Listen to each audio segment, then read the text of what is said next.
నా బేసిక్గా అంటే నువ్వు చిరంజీవి గారి అభిమానంతో చిరంజీవి గారి ఇన్స్పిరేషన్తోనే సినిమా ఇండస్ట్రీకి వచ్చావు. ఆయన ప్రభావం నీ మీద ఎంతవరకు నీకు హెల్ప్ అయింది, లేకపోతే ఆయన దగ్గర నుంచి గైడెన్స్లో ఆయన క్లోజ్ అయ్యాక అవి ఏమైనా జరిగాయా శ్రీకాంత్? 100% జరిగింది. ఎందుకంటే నేను ఇండస్ట్రీకి రావడం ఆయన సినిమాలు చూసిన తర్వాతే ఒక ఖైదీ దగ్గర నుంచి నేను స్టార్ట్ అయింది ఒక రకంగా ఈ సినిమా మీద పిచ్చి. అక్కడ నుంచి ఒక మా విలేజ్లో ఎలా ఉండదంటే కొంతమంది కృష్ణ గారి ఫ్యాను, కొంతమంది ఈ ఫ్యాను, కొంతమంది అట్లా. అప్పుడు నేను రాగానే నేను ఒక స్టార్ట్ చేసింది ఏంటంటే ఖైదీ తర్వాత చిరంజీవి గారి కొత్త క్లబ్ స్టార్ట్ అయింది. ఓకే.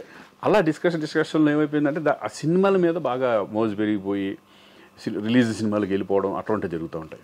సరే, అదొక మ్యాటర్.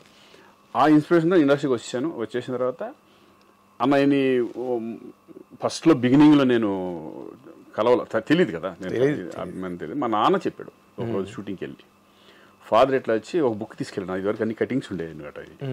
అది తీసుకొని చిరంజీవి గారు వెళ్ళి ఇట్లా మా అబ్బాయి మామూలు ఫ్యాన్ కదండి మీది, మేము చిన్నప్పటి నుంచి ఎప్పుడు చూసిన సినిమాలు కూడా మీ సినిమాలు అని చెప్పి తర్వాత అప్పుడు కలిసి ఇట్లా అవును నాన్న చెప్పారు అంతా అదే నువ్వు అంటే అది చాలా ఇది. అక్కడ నుంచి ర్యాప్ పెరుగుతుంది అవుతాం, ఒక తమ్ముళ్ళలాగా నన్ను బిహేవ్ చేసుకోవడం.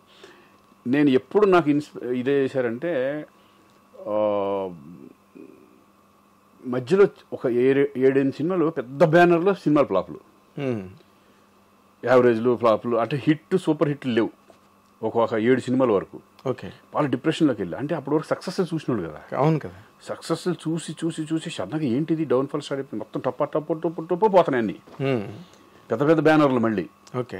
ఏంటి ఇట్లా పోతుందని ఫుల్ డల్ అయిపోయాను, బాగా డిసప్పాయింట్ అయ్యాను. అన్నయ్య 3 నెలలు కలవపోతే ఇప్పుడు కలిసేవాడు కదా, రెగ్యులర్ కలుస్తూ ఉండేవాడు. ఏంటి ఏమైపోయాడు శ్రీకాంత్ అని కౌరవ్ ఇచ్చారు. ఇట్లా అర్జెంట్ చిరంజీవి గారు రమ్మంటున్నారని. అప్పుడు అన్నపూర్ణ స్టూడియోకి అక్కడ సార్ జరుగుతుంటే వెళ్ళా. ఆఫ్ చేసే షూటింగ్ 1 గంట లేట్గా వస్తానని చెప్పమన్నాడు అని చెప్పి రూమ్లో కూర్చొని ఏంటి అసలు నీ ప్రాబ్లం ఏంటి అని చెప్పుకుంటూ వచ్చాను.